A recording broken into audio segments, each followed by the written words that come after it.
How's it going, guys? My name is Zach with the Movie Castle, and today we're going to be talking about Chucky, the TV series. This is Season 1, Episode 3, and it's called I Like to Be Hugged, which is something that the non-possessed version of the good guy doll will naturally say, and it does play into the episode. Chucky, pretending to be the regular version, does actually say this line. This is from 2021 and is once again directed by Dermott Downs. He's the guy who directed the last episode as well, so good to see a consistent team here. Once again, we star Zackary Arthur as Jake and Brad Dourif as the voice of Chucky. The whole series was created by Don Mancini. Anyway, this episode's really good. It's kind of surprising, I'm more of a movie fan than a TV guy, and part of that is because in TV you routinely get unimportant filler episodes and there's lots of stuff that doesn't go anywhere. But Chucky, this episode, even though it's only episode 3, a whole lot of cool stuff happens, and I was really surprised. This is very much one of those all killer, no filler series, and I really do like that, so we're keeping things moving, and this is episode 3 of 8. We're not even at the halfway point, and we're already seeing some big crazy stuff happens. Something at the very end will definitely change what's going to happen in later episodes, and I'm all for seeing what's going on. We also upped the kills.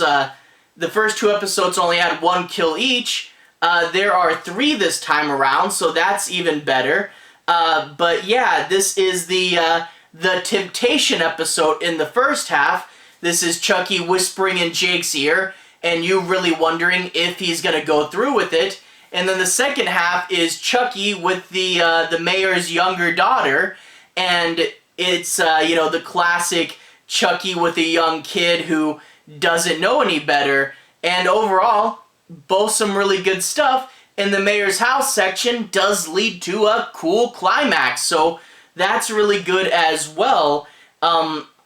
Overall, yeah, I'm really liking where this series is going, and let's go ahead and talk a bit about the plot more specifically. I'm not going to cover any major spoilers, but I do want to say my piece on a few plot points and make sure you guys have a basic understanding as to what the story's about. We open up with Jake and Chucky talking. Chucky is once again whispering into Jake's ear, trying to convince him to be a killer too.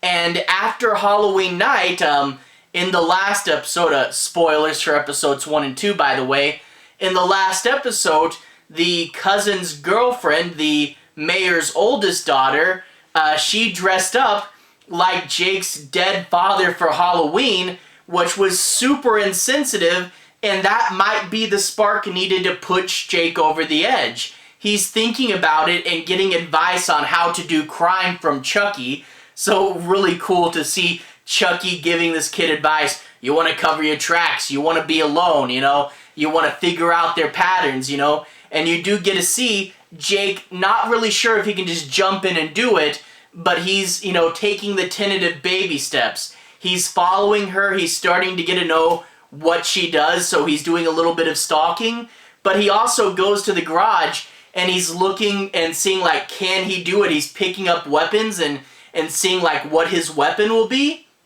And by the way, in this scene, there's some good Easter eggs. He tries garden shears, quite famously used by Cropsy in The Burning. There's a pickaxe on the back wall, which I'm guessing is a reference to My Bloody Valentine. But the biggest one is he almost settles on this weird backwards machete thing with a hook on it, which was quite famously used in A Bay of Blood. And I just really love that he picks up the Bay of Blood machete and is swinging it around like, could I do it? To whatever person on the crew that decided to put the Bay of Blood and machete in there, thank you.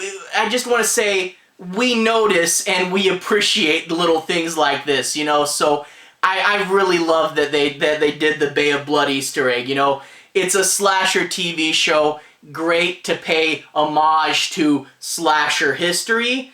But anyway, Jake asked Chucky who the first person he kills was, and that leads us into the flashback scene. And I won't spoil how it all plays out, but boy does it play out.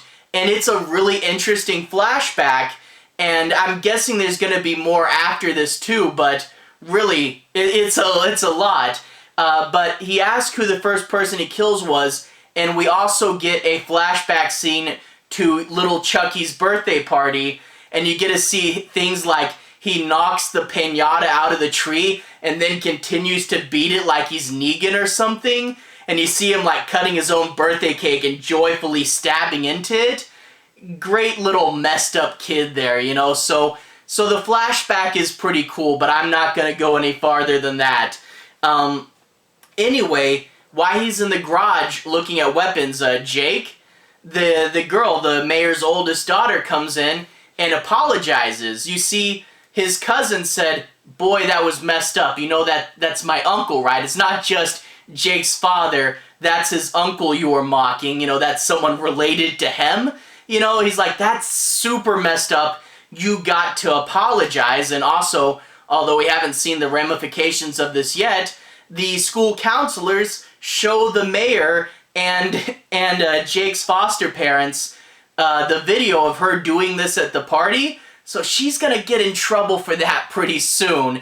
And I do like, you know, ramifications, because that was quite a big crazy thing she did. And if they just blew it off, it would seem kind of weird, you know. So she goes to Jake to apologize. And at first you're like, okay, is she maturing? Is she being better?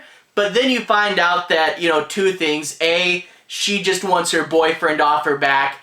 But B, her younger sister, who had met Chucky at the Halloween party, really misses Chucky, and she wants Jake to give her Chucky so she can give it to her younger sister.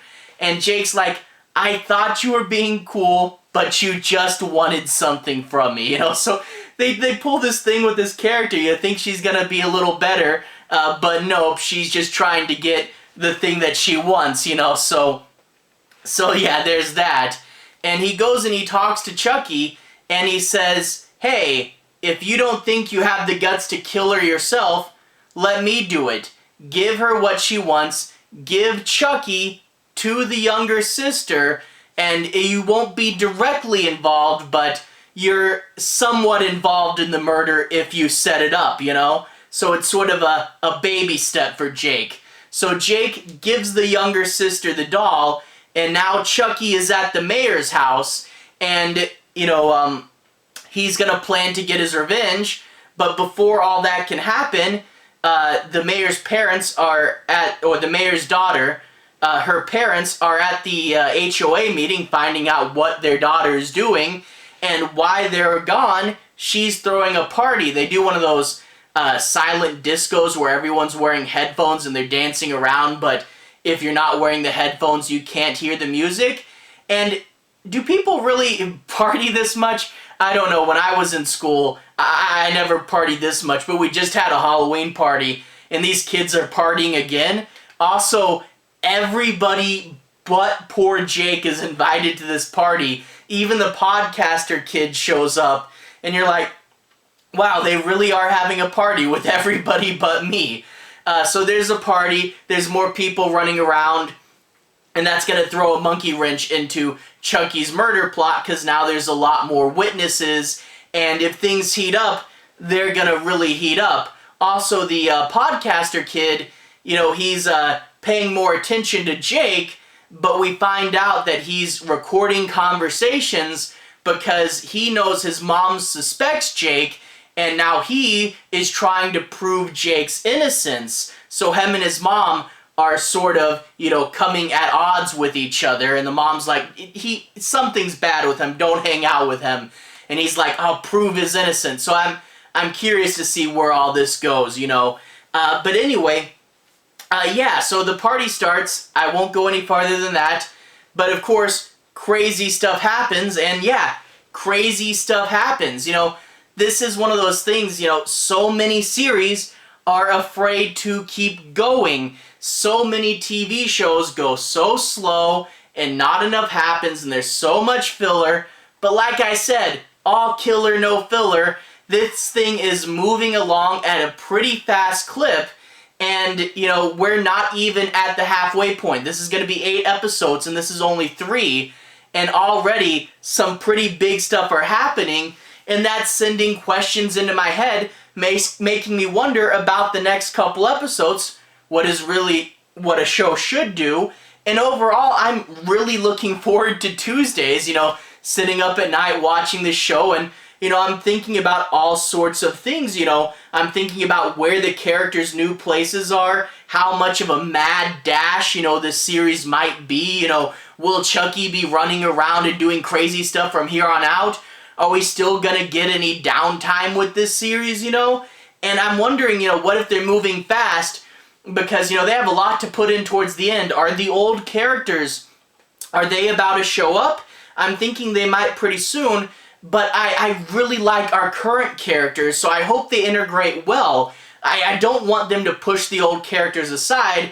I want it to feel like a new and bigger team, you know? So, yeah, I'm kind of curious what the new status quo will be, and I say that not even at the halfway point, you know, so they didn't push all this till the end and then you get like, you know, 6 episodes of filler and then 2 episodes where it goes crazy but way too fast and then it's over. No, it's spread evenly and we get 8 really cool episodes, and I'm really excited, and I want to watch the next one now. So that's really what a show should do. It should make you want to watch the next one.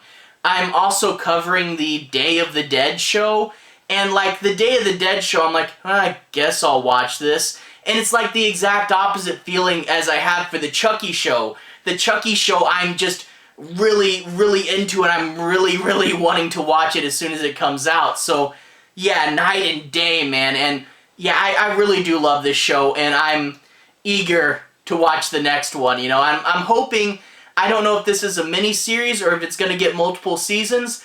I'm really hoping it's not just a mini-series. I'm really hoping we get a season 2, 3, 4, 5 out of all this, you know. So I'm just hoping it keeps going strong, because right now it's really fun. Anyway, to everyone who's watched so far, thank you for watching. To everyone who's liked and subscribed, thank you. You're really helping the channel out. I'll put a relevant playlist on the bottom. This will be my Child's Play / Chucky playlist. And in that playlist you can find a collection video I did, my complete movie collection. You can also find my reviews for the past 2 episodes in there as well. So anyway, have a good day. I'll see you guys again very soon. Chucky playlist on the bottom with the past 2 episodes reviews in it. Have a good day now.